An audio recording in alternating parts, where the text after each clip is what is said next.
তো নমস্কার বন্ধুরা, welcome back to Bangla blog and village food.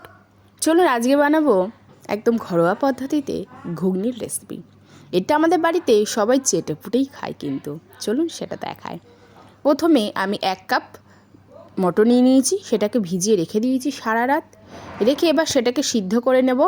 দেখুন নুন হলুদ দিয়ে আর 1 কাপ মতন নিয়ে নিয়েছি জল। এবার দেখুন মটরটাকে সিদ্ধ করে নিয়ে নিয়েছি, কি সুন্দর খোলাটা হালকা ছেড়ে গিয়েছে। তারপর ওপরে দেখুন আর নিয়ে নিয়েছি আলুটাকে পুরো ডুমো ডুমো করে ছোট ছোট করে কেটে নিয়েছি, দেখায় আপনাদেরকে। এই দেখুন। এবার আদা রসুন পেস্ট করে নিয়েছি, টমেটো, চেরা কাঁচা লঙ্কা নিয়ে নিয়েছি, তেজপাতা, পেঁয়াজ কুচি, আর এপারে নিয়ে নিয়েছি নুন, গোটা গরম মশলা, হলুদ গুঁড়ো, লঙ্কার গুঁড়ো নিয়ে নিয়েছি। এবার এটাকে রান্না করব, চলো সেটা দেখায় রেসিপিটা। কড়াটা প্রথমে দেখবেন যখন কড়াটা গরম হয়ে যাবে ওতে তেল দিয়ে দেবেন, দিয়ে এতে দিয়ে দেবেন গোটা গরম মশলা, দিয়ে তেজপাতাও দিয়ে দেবেন দুটো, দিয়ে পেঁয়াজ কুচিটাও দিয়ে দেব, দিয়ে এবার এটাকে ভালোভাবে নেড়ে চেড়ে নেব পেঁয়াজ কুচিটাকে।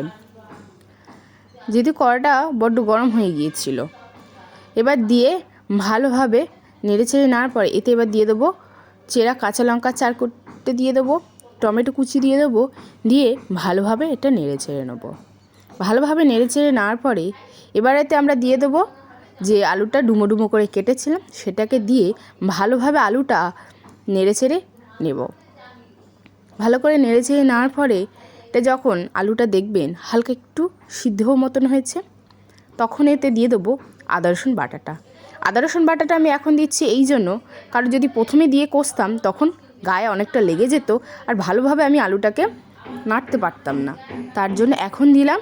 দিয়ে এবার ভালোভাবে নেড়ে চেড়ে নেওয়ার পরে এতে দিয়ে দেবো স্বাদ অনুযায়ী নুন বা লবণ, যেটা বলেন। তারপর এতে দিয়ে দেবো পরিমাণ মতন হলুদ গুঁড়ো 2 চামচ দিয়ে দেবো। এবার দিয়ে দেবো এতে লঙ্কার গুঁড়ো দিয়ে দেবো। আমি গোটা লঙ্কা দিয়েছি আর গুঁড়ো লঙ্কাও দিচ্ছি 1 চামচ মতো, যে যেমন ঝাল খান ওটা সেরকমভাবে দেবেন। ভালো করে নেড়ে চেড়ে নেওয়ার পরে এবার এতে দিয়ে দেবো যে ঘুগনিটাকে সিদ্ধ করে রেখে দিয়েছিলাম, সেটাকে এবার ঢেলে দেব। তো দেখুন ঢেলে দিলাম, দিয়ে এবার এটাকে ভালোভাবে নেড়ে চেড়ে নেব। ভালো করে নেড়ে চেড়ে নেওয়ার পরে এবার দেখুন কী সুন্দর লাগছে। এবার এতে আমরা দিয়ে দেবো কি পরিমাণ মতন জল। আপনারা যদি মনে করেন এইভাবে করে খাবেন, খেতেও পারেন, খুব টেস্টও হবে। তারপর এতে দিয়ে দিলাম পরিমাণ মতন জল, যেটা বললাম আমি। এটা আমরা একটু জুসি করব, ঝোল ঝোল মতন আমরা খাওয়ার জন্য। আর আপনারা যদি মনে করেন এটাকে জল না দিয়ে বা অল্প একটু জল দিয়ে হালকা একটু ফুটিয়ে নেবেন। তারপর যখন এরকম ফুটবে বন্ধুরা ঘুগনিটা, তখন এতে চিনি দিয়ে দেবেন। এটা স্বাদের জন্য চিনিটা দেওয়া, 2 চামচ চিনি দিয়ে দিলাম আমরা। আর আপনারা যদি পরিমাণ মতন দেন তো এতে দিয়ে দেবেন 1 চামচ চিনি দিয়ে দেবেন।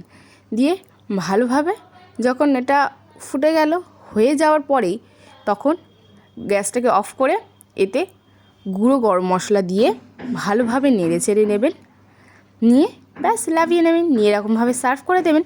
সবাই দেখবেন চেটে পুটে খাবে কিন্তু বন্ধুরা, এটা লুচি পরোটার সাথে একদম জমে যাবে। আর আমার ইউটিউব চ্যানেলটাকে সাবস্ক্রাইব করে রাখবেন, আরও নিত্য নতুন রান্না নিয়ে আসবো।